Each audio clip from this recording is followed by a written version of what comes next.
Olá, amigos da Paranormal Ataque. Você alguma vez parou para pensar quais são os lugares mais assombrados do nosso país? Não pensou? Tudo bem, não tem problema, porque nós aqui da Paranormal Ataque não só pensamos, mas como fomos atrás dos lugares mais assombrados do nosso Brasil. Eu considerei em primeiro lugar o edifício Joelma. O Joelma ele foi um edifício no centro de São Paulo que em 1º de fevereiro de 1974 ocorreu um incêndio que 50 anos antes e depois passados ainda é lembrado como a maior tragédia ocorrida no Brasil. O Joelma foi reconstruído e o seu nome foi mudado. É proibido fotografar, filmar lá dentro, ninguém entra sem autorização. E tudo isso é feito para afastar os curiosos, os caçadores de fantasmas.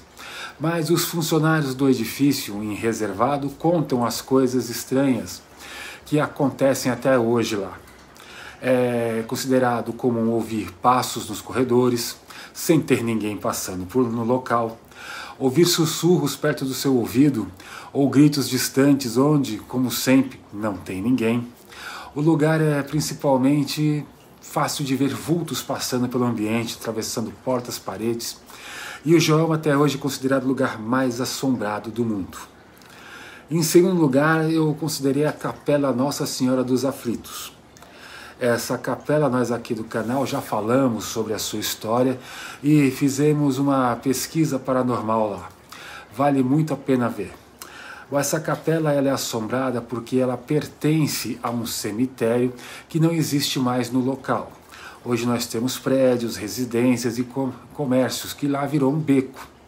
Bom, nesse beco, que antes era um cemitério, eram enterrados os condenados à forca, os leprosos, as pessoas escravizadas, ou seja, só era enterrado lá quem viveu uma vida de muito sofrimento. Ou teve uma passagem para o outro lado de forma trágica. Essa capela ela fica num bairro chamado Liberdade, localizado no centro histórico de São Paulo. E se você mora em um dos prédios que forma o famoso Beco dos Aflitos, agora você já sabe por que coisas estranhas acontecem no seu apartamento.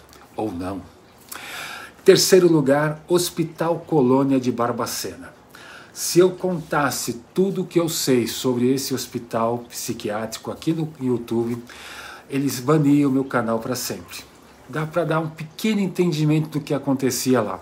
Quando o hospital ele foi denunciado por um médico para a revista Manchete, a revista chamou o hospital de Holocausto Brasileiro.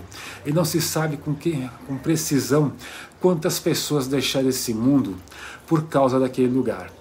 As pessoas pereciam de fome, frio, sede, maus tratos e coisas que eu não posso falar aqui.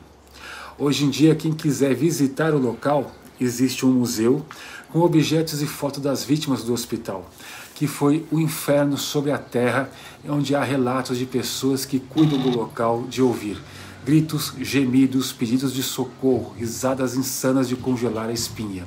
Mas nunca se vê ninguém, a não ser pelos vultos que vagam pelo local.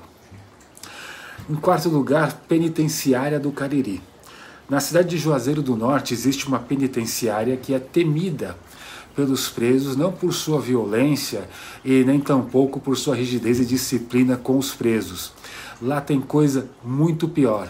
Os presos relatam que as noites são quase infinitas, porque é difícil dormir sem ouvir lamentos, gritos, xingamentos, gargalhadas que não vêm de nenhum detento, pelo menos de nenhum vivo.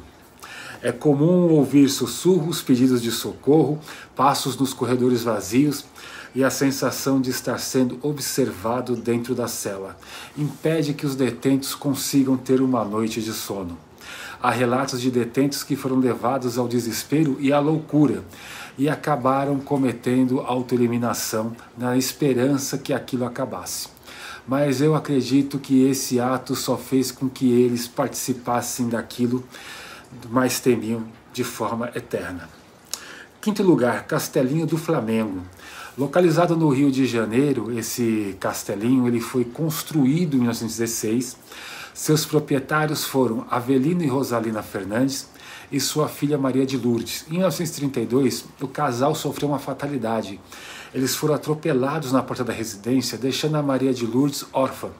Sem parentes próximos, ela foi designada a um tutor, que ficou ganancioso vendo as posses da adolescente e assim trancou na torre do castelo e começou a usufruir do patrimônio da menina. Ela ficou lá até o seu falecimento, o que a transformou num fantasma sedento de vingança, já que em vida nunca teve justiça, e o Castelinho do Flamengo ficou famoso não pela história horrível que aconteceu lá, mas sim pelas aparições de Maria de Lourdes nas janelas da casa, sempre com um olhar de fúria. As pessoas têm medo do lugar e principalmente de se tornarem alvo de vingança do fantasma enfurecido. Sexto lugar, Castelinho da Rua Apa. Parece que castelinhos não foram feitos para serem lugares de paz. O Castelinho da Rua Apa se encontra em São Paulo e ele é palco de uma tragédia que até os dias de hoje não é muito bem explicada. Aqui eu vou falar bem resumido, porque no canal vocês poderão ver a história completa, incluindo uma visita nossa ao local. Hoje ele está emprestado pela prefeitura para uma ONG que não permite a entrada de ninguém no local. Lá morava a família Reis, era uma família muito rica. O pai faleceu, o irmão mais velho queria vender os bens da família para investir em ideias próprias, né? Mas o irmão mais novo ele não aceitou e aconteceu uma tragédia na casa, onde todos foram encontrados mortos. Como falei anteriormente, temos a história em detalhes aqui para quem quiser se interessar. Ela está aqui no canal, vai ter card no final do vídeo. O que acontece é que mesmo passado décadas, as pessoas ouvem tiros na casa, gritos, vultos, aparecendo nas janelas do castelinho, passos nos corredores, pessoas discutindo mesmo não tendo ninguém no imóvel. Isso já acontecia muito antes da reforma, quando o castelinho era abandonado. Eu lembro que estive lá anos antes dele ser restaurado pelo governo e encontrei moradores de rua que se escondiam de uma chuva forte e também se protegiam do frio com papelão e, mediante uns trocados para eles, né, comerem alguma coisinha, me contaram que as portas do castelinho estavam abertas, mas preferiam ficar no jardim do que entrar lá. Diziam que ninguém conseguia dormir lá, coisas eram atiradas neles, ouviam gritos de uma mulher que gritava: "Saiam da minha casa", e também ouviam gritos de desespero e barulho de disparo de armas. E o mais impressionante, eles afirmam que luzes acendiam nos cômodos dos andares de cima, mesmo sem ter energia elétrica ou lâmpadas. Sétimo lugar, Casa das Sete Mortes. Em Salvador, na Bahia, tem uma casa com um nome que sozinho já é assustador. 1775, Padre Manuel da Almeida Pereira e seus 3 funcionários foram eliminados na casa. E 5 anos depois, uma família também foi envenenada pela criada da casa. Depois disso, ninguém mais teve paz para morar na casa. Até hoje os relatos são os mesmos. Gritos, murmúrios, gemidos, barulhos de passo, sensações de estar sendo observado. E, no último lugar, Leprosário São Francisco do Sul.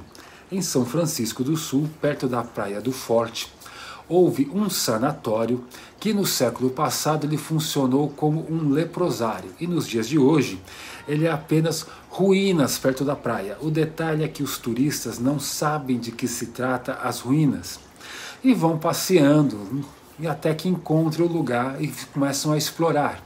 A maioria das pessoas que vão lá, sem exceção, passa mal no lugar ou tem sensações estranhas que não conseguem explicar e não sabem que ali foi um leprosário.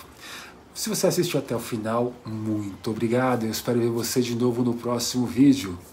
Se quiser seguir a gente no YouTube, @paranormalataque668. No Instagram, paranormalataque58. Um abraço, até breve.